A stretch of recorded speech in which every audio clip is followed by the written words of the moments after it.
America, the Covenant Nation.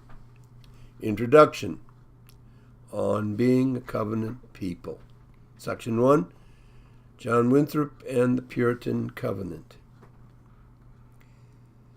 In mid-June of the year 1630, John Winthrop, governor of the New Massachusetts Bay Company, called together aboard his flagship, the Arbella, the first group of some 20,000 Puritans who would be coming to New England over the next 10 years. These Puritans had just arrived at their destination in Massachusetts and would soon be disembarking to begin their new mission in New England. As Puritans, it had long been their mission to purify the Church of England of its corrupt medieval ways and bring it as close as possible to strict biblical standards in its operations, exactly as God himself had commanded. But finally, Winthrop's group of Puritans had come to the conclusion that hope of reform was futile, and to the decision to take their mission to America. Life under King Charles and Archbishop Laud had become impossible, even highly dangerous, for those who wished to continue the cause of Christian reform in England. But even this retreat to America was highly dangerous. The general record of English settlements in America was horrifying. Hunger, disease, and ultimately death overtaking more than half of those who attempted the venture. Yet they were willing to face that risk. So great was their determination to succeed in this project of theirs. It's important to note that this move to America was more than just a gamble of the English to secure for themselves a better life than the one that they had in England. Most of them came from comfortable middle-class homes, and had they been less vocal about their concern for reform of the Church of England, they could have quietly lived their lives out in relative ease. No, something else was going on here, something that had made them the reformers that they were. They truly believed in their religious cause, so much so that their efforts at reform had brought them enormous problems with the English church and crown. At least, now in America, they would be free to see these reforms reshape their world, both religious and social. And that, in sum, is why they came by the thousands. It's hard today to begin to imagine the thoughts that motivated these English settlers. Religious idealism is such a secondary matter, if even that. In modern America, where material rewards count so heavily, and life is measured in terms of a person's professional success. Yet, as hard-driven as Americans are today in pursuit of the American materialistic dream, so too the Puritans were hard-driven in pursuit of their religious dream. To live a life in close companionship with God, and ultimately, as Christ himself has stressed, in close companionship with each other. Thus, before his shipmates disembarked from the Arbella, Winthrop addressed them with one of the most famous sermons ever preached, a sermon entitled by Winthrop himself, A Model of Christian Charity. Sounding very much like Moses addressing the ancient Israelites just as they were about to enter the Promised Land, Winthrop challenged his fellow Puritans. Thus stands the cause between God and us. We are entered into covenant with him for this work. We have taken out a commission. It was well understood by all that a covenant meant. There were specific terms or obligations that had to be met, something like a legal contract drawn up between themselves and God. They would serve God, and if they were faithful in that service, then God would also faithfully serve them. With God's help, they would prosper in a most miraculous way. This is what they understood that this whole venture was all about, to prove not only to themselves but also to the wider world the notion that man could live most notably, most successfully, not in pursuit of personal gain or advantage, but instead in pursuit of a closer relationship with the God who presided over all doings in his creation. But, as with all contracts, there was the downside, relating to failure to keep covenant with God. Failure would indeed bring down on them God's wrath.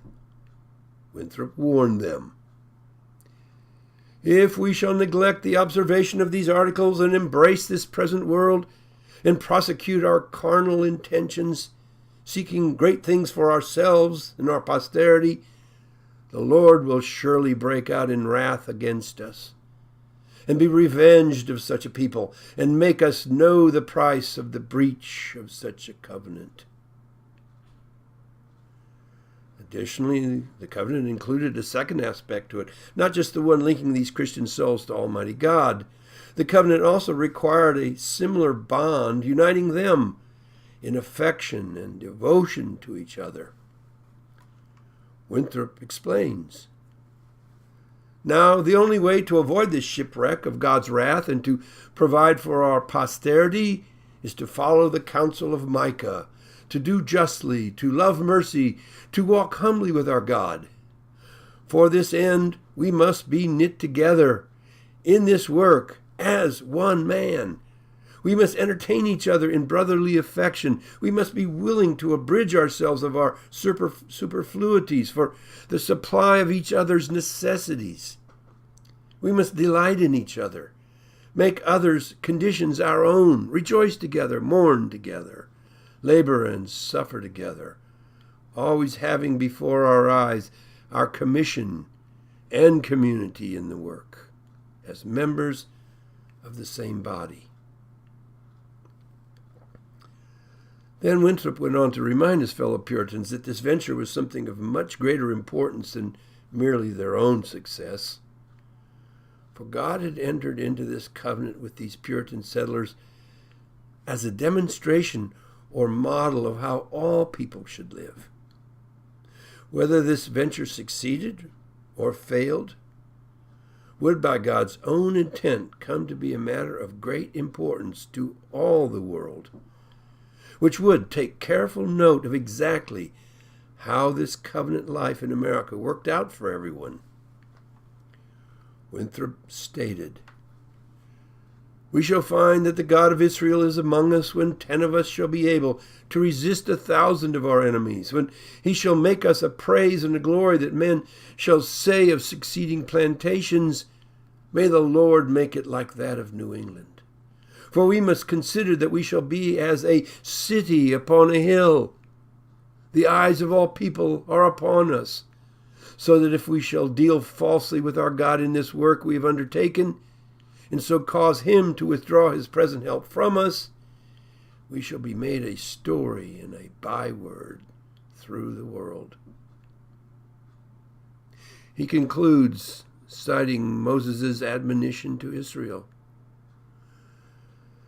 "Beloved, there is now set before us life and death, good and evil, in that we are commanded this day to love the Lord our God and to love one another, to walk in his ways and to keep his commandments and his ordinance and his laws and the articles of our covenant with him, that we may live and be multiplied, and that the Lord our God may bless us in the land whither we go to possess it. But if our hearts shall turn away, so that we will not obey, but shall be seduced and worship other gods, our pleasure and profits, and serve them, it is propounded unto us today that we shall surely perish out of the good land whither we pass over this vast sea to possess it. Therefore let us choose life, that we and our seed may live by obeying his voice and cleaving to him, for he is our life and our prosperity." Section 2. And how do things stand today with that same covenant? Well, here we are today, 4 centuries later, indeed a highly successful society in terms of the enormous material blessing that we enjoy as Americans. Was this divine covenant, as Winthrop and the Puritan settlers earnestly believed it would be, the source of this success? Or was it just luck? Or was it simply the cleverness of the American people that brought us to such success? This is a question of huge importance, one that needs some serious investigation. But it is a question hardly heard at all today outside the tiny ghettos of struggling American churches. Certainly the covenant is largely forgotten today, not even mentioned in the public education of our youth and our public discourse, in the media or from the podiums of the rich and the powerful. Indeed, according to today's legal interpretation, such religion was never intended to be any part of public America, church and state having been separated by the First Amendment. But a close reading of the First Amendment reveals that the Founding Fathers intended this constitutional principle to protect religion from regulation by the state, not for religion's public regulation and larger exclusion by the state. But this is how generally Americans prefer to understand things today. Civil authority in the form of the state, not God, is what Americans today believe should be the governing voice in American life. And how's that working out for us today? Were Winthrop's reminders of the negative side of the covenant, the curses that would fall upon the community should it turn its hearts away from God, simply idle words spoken out of the superstition of the times? Or indeed, was this the deal then and now? The best way to answer this question is to take a long, hard look at the record itself, to observe what we can of America's good times and bad, its rises and declines, to see if there's any actual evidence that the covenant was indeed all that Winthrop had declared it to be.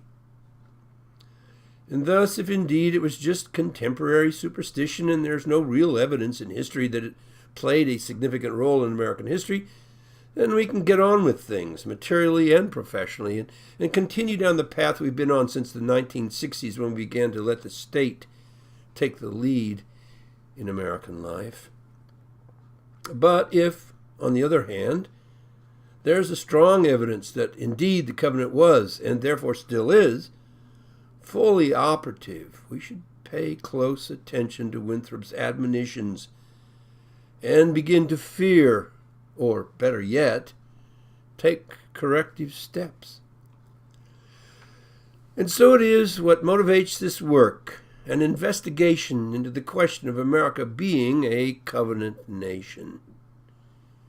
And we will begin our investigation at the beginning, not just with Winthrop's New England, but also with the Royal Colony of Virginia. These two simultaneous ventures of the 1600s were themselves very revealing on this matter.